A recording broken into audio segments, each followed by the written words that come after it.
So we're looking at section 2.3. Section 2.3 is on set operations. So if you'll remember from 2.1 and 2.2 that we were looking at sets and how we describe sets and how we notated sets. So here in 2.3 we're going to be looking at things that we can do with sets. So the first thing is the complement. So we find that the complement of set A, and so here's the notation, it's the A with the apostrophe after it, that means the complement, is the set of all elements in the universal set that are not in set A. And so remember from before, section 2.1 and 2.2, we had the set of all months that start with the letter J. And so we got January, June, and July in that set. And at that point, we said that our universal set was the months of the year. The months of the year are where we got January, June, and July from. And so now if we want to find the complement of set M, well, the complement is going to be everything in the universal set that is not in set A. So it's going to be all the months of the year except January, June, and July. So our complement would be February, March, April, May, August, September, October, November, and December. Another example, if our set A is 1, 3, 5, 7, 9, so on and so forth, the odd numbers. Remember we said our universal set could be the natural numbers. It could also be the whole numbers, the integers, but we are going to choose natural numbers this time. So that when we find the complement of set A, that's got to be all natural numbers except 1, 3, 5, 7, 9, so on and so forth. So the natural numbers except the odds would leave us with the evens. 2, 4, 6, 8, so on and so forth. Now, each of these concepts we're going to look at can be represented in a Venn diagram. A Venn diagram is a picture. It uses geometric shapes to represent ideas. And so you probably recognize Venn diagrams. They're the ones with the box, with the circles inside the box, and you do all the shading to represent your sets. So in this case, the box represents our universal set. Everything inside this box is our universe. If we're looking for the complement of set A, well, that means we've got set A somewhere in our universe. So if that circle represents set A, then everything in the universe, everything in the box that's not in the circle would be the complement of set A. So everything outside of the circle, but inside the box, would be our complement.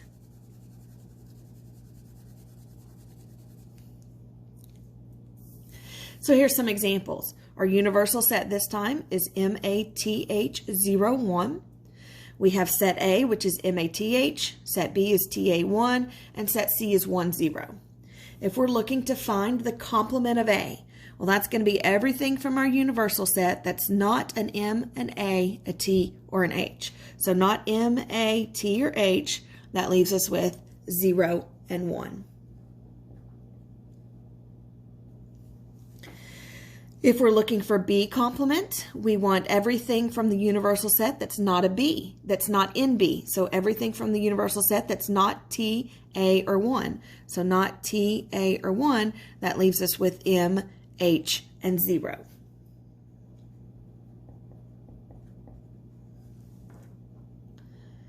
Now if we're looking for C complement, we want everything from our universal set that's not in C. Everything that's not 1 or 0. Well, that leaves us with M, A, T, and H.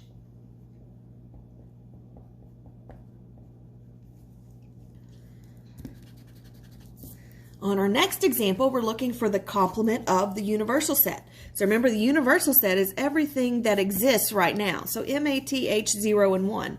If I want everything from the universal set that's not an MATH 0 or 1, well, notice there's nothing left.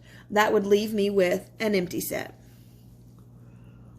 And by the same logic, the complement of the empty set would be everything from our universal set that's not in the empty set. Well, the empty set is nothing, so everything from our universal set that's not nothing would be everything in our universal set. So we would get MATH 01 which is just our universal set.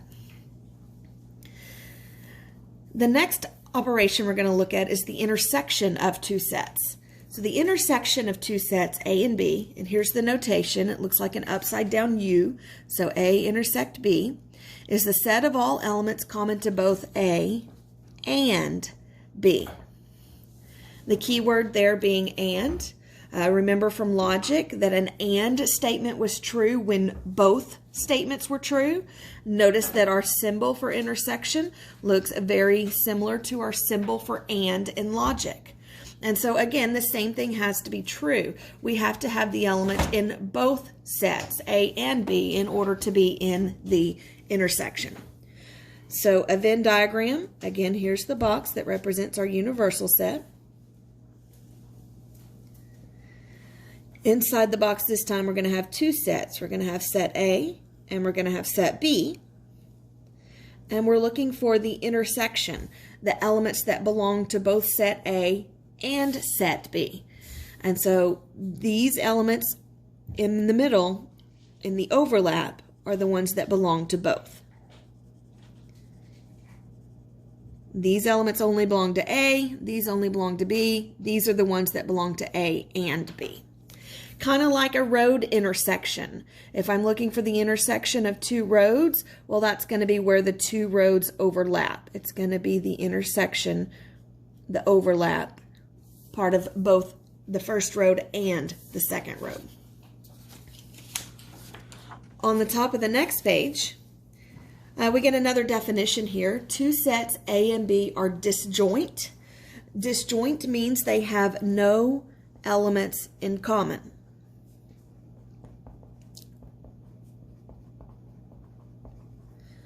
No elements in common. That means they don't overlap. And so if they don't overlap, they don't have an intersection. Their intersection is empty. And so we say A and B are disjoint if the intersection of A and B is the empty set. If I were to draw a Venn diagram representing two sets that are disjoint, well, if they don't have any overlap, if they don't intersect, then they won't overlap and you'll end up with two separate circles. And so the Venn diagram would be two circles that do not touch, do not overlap. All right, so let's look at some examples of the intersection. Again, we have the same universal set, MATH01. A is set MATH, B is TA1, and C is 1, 0. So if I'm looking for A intersect B, I'm looking for where do sets A and B overlap? What do they have in common? Notice they both have an A and they both have a T. So the intersection of A and B would be A, T. If I'm looking for the intersection of sets A and C, I'm looking for what do A and C have in common? Where do they overlap? Well, notice they don't have anything in common. They don't overlap. Those two sets would be disjoint, so their intersection would be the empty set.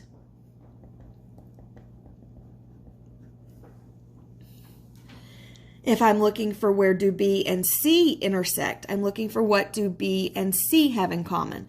Well, notice they both have a 1, so the intersection of B and C would be 1. If I'm looking for A intersect B complement, well, I'm looking for where does set A and set B complement intersect. So notice I'm going to need to know what the set B complement is first. So remember, the complement of B is everything in the universal set that's not in B. So everything in the universal set that's not T, A, or 1. So if we take out T, A, and 1, we're left with M, H, and 0. And so now I'm looking for the intersection of set A and B complement, MH0. So A is MATH, B is MH0, B complement is MH0. We're looking for what do they have in common. Notice they've got an A, an M, and they've got an H, and that's it. So the intersection of the set A and the set B complement would be M, H. On the next one, same idea. I'm looking for where does A complement intersect set C. So we have to figure out what the complement of set A is first. So A complement is going to be everything from the universal set that's not an M, A, T, or H. That's not an A. So if we get rid of M, A, T, and H in the universal set, we're left with 0 and 1. And so we're looking for where does that set, 0, 1, intersect set C, which is 1, 0. Well, notice they have both in common. And so we end up again with 0, 1. On the next one, we're looking for B intersect C complement. So remember, we always do what's inside the parentheses first. So we need to find what's inside the parentheses, B intersect C first. Well, we found that back up here. B intersect C was just 1. And now we can find the complement of that. So we want everything from the universal set that's not a 1. So we get the M, A, T, H, and 0.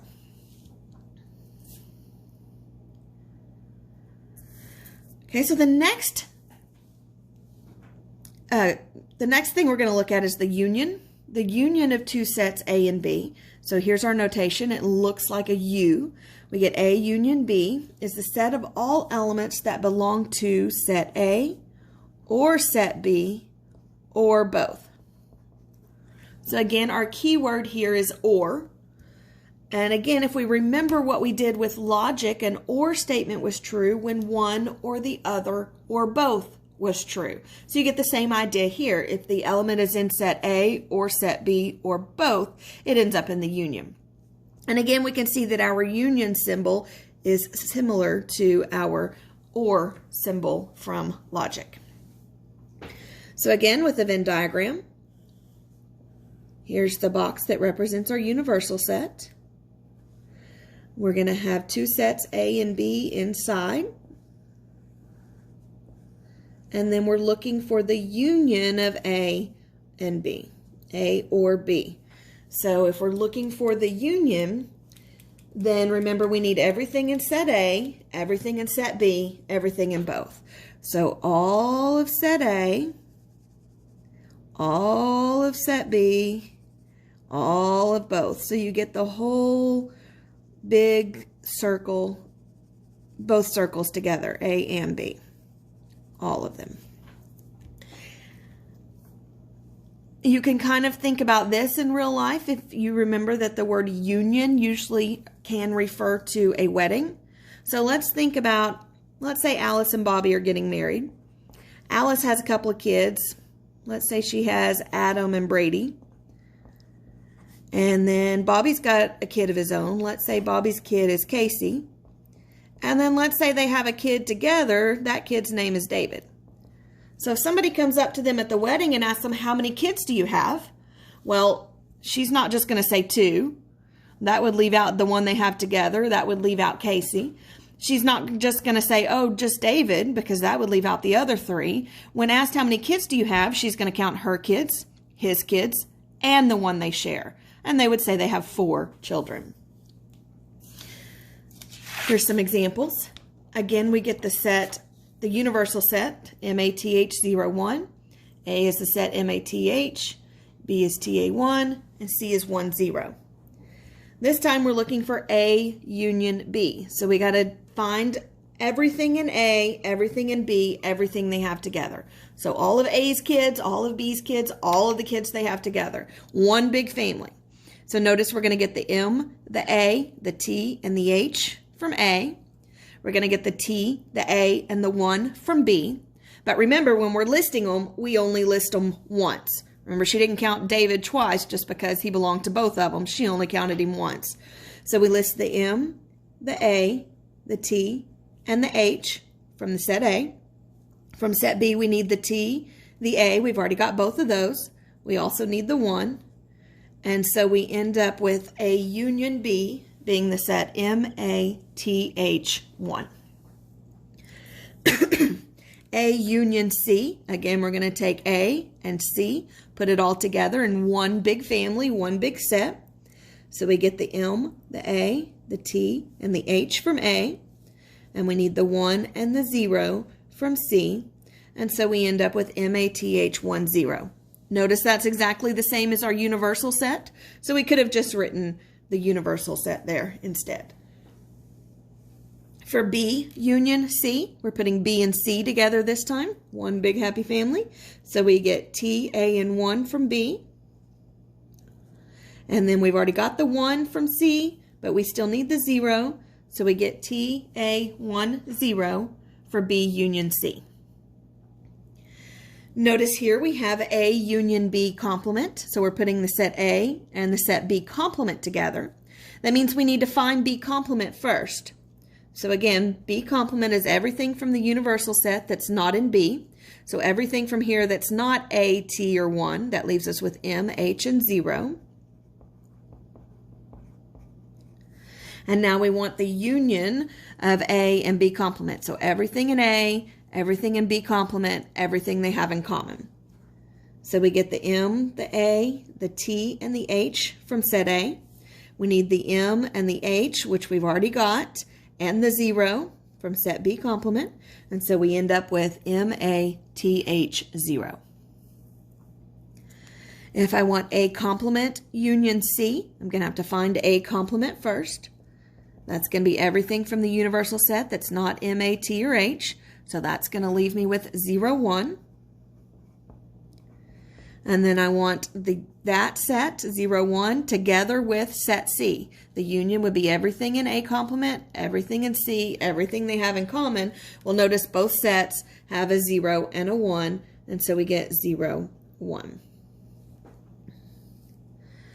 Here I have B union C in parentheses and then the complement of that. So we're going to need to find B union C inside the parentheses first. So B union C, remember, is putting B and C all together. We did that up here. We get everything in B, everything in C, everything they have in common. So we end up with TA10. And now we want the complement of that. So we want everything from the universal set except TA1 and 0. Notice that leaves me with M and H. On the next one, we have B intersect A in parentheses. So we need to find the intersection of B and A. Remember, the intersection is where they overlap. So what they have in common, set A and set B have a T and an A in common. And then we want to union that with C. We want to put this set together with C. We want everything from this set and everything from C and everything they have in common. So we get the T and the A from the intersection of B and A, and we get the 1 and the 0 from set C. On the next one, we have B union with parentheses, the intersection of A and C. So we're going to have to do inside the parentheses, find the intersection of A and C first. So A and C, we're looking for where do they overlap? What do they have in common? Well, notice they don't have anything in common. They don't overlap. So A intersects C would be the empty set. And so now we want to take B and the empty set and union them, join them together. So we need everything from B, the T, the A, and the 1. We need everything from the empty set, which there's nothing in there, but we still need to include that nothing. And so we end up with the T, the A, the 1, and the nothing else. On the next one, we have B union with parentheses A intersects C, and then the complement of that. So very similar to the problem before, the only difference is we have the complement of the stuff in parentheses. So again, we find the stuff in parentheses first, which we did here, and now we want the intersection of that. So we want the intersection of A and C, the complement of that. So we want the complement of the empty set. Well, remember, the complement of the empty set is the universal set. If we want everything that's not nothing, that would leave us with everything. And so now we want to take set B and the universal set and put them all together so that we get everything in B, the T, A, and 1, everything in the universal set, the M, A, T, H, 0, and 1. And when we put that all together we end up with the M, A, T, H, 0, and 1, because that would include the T, the A, and the 1 already.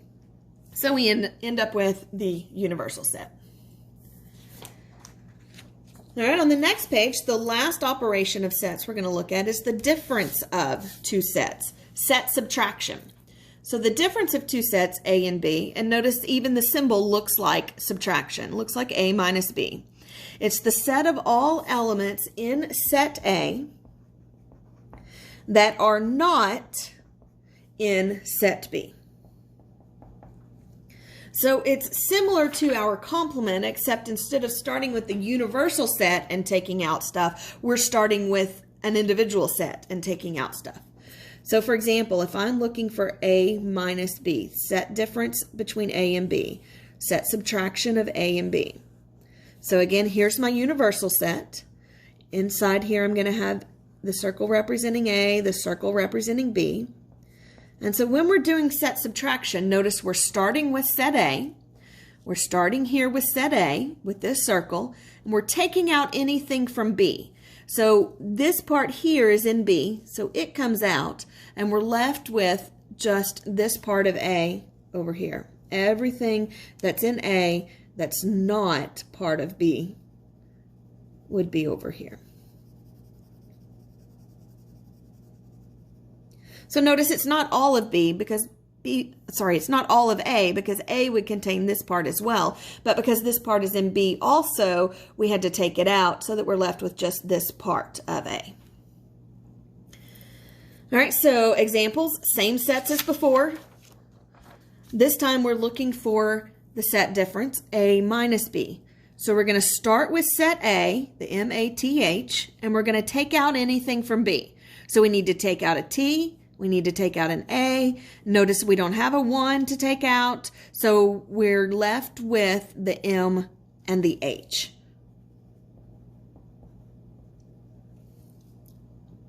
Notice the 1's not included because it wasn't in A to start with. It was in B.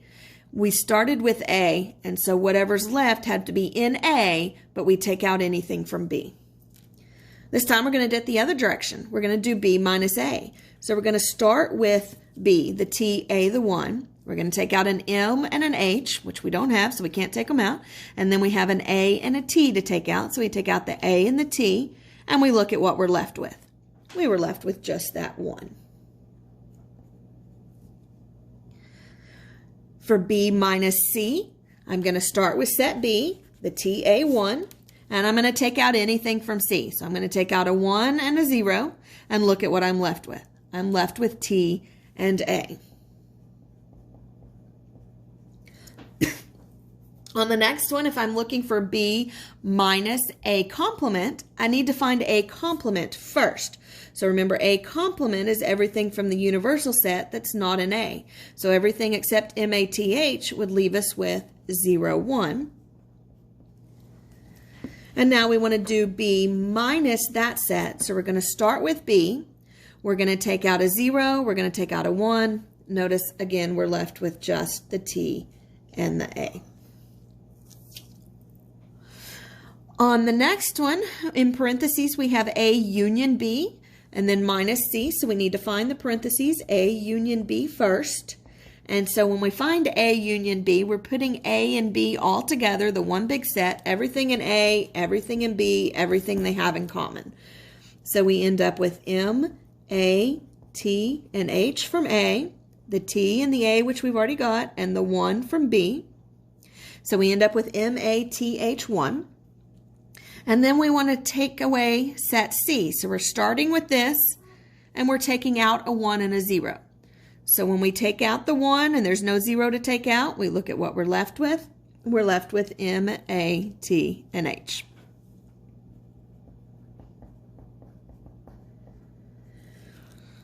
On the next one, we're starting with set A, and we're taking out B intersect C. So we need to find B intersect C in parentheses first. So B intersect C is what B and C have in common, where they overlap. Well, they have a 1 in common. And so now I'm going to start with set A, and I'm going to take out B intersects C. So I'm starting with MATH and I'm taking out a 1. Well, notice there's not a 1 to take out, so I'm still left with all of A. So you could list it out MATH, or you can just write A since we've already named that set.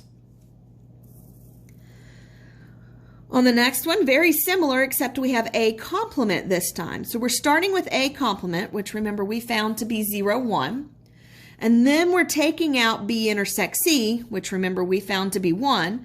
So we start with 0, 1, we take out the 1, we're left with the 0.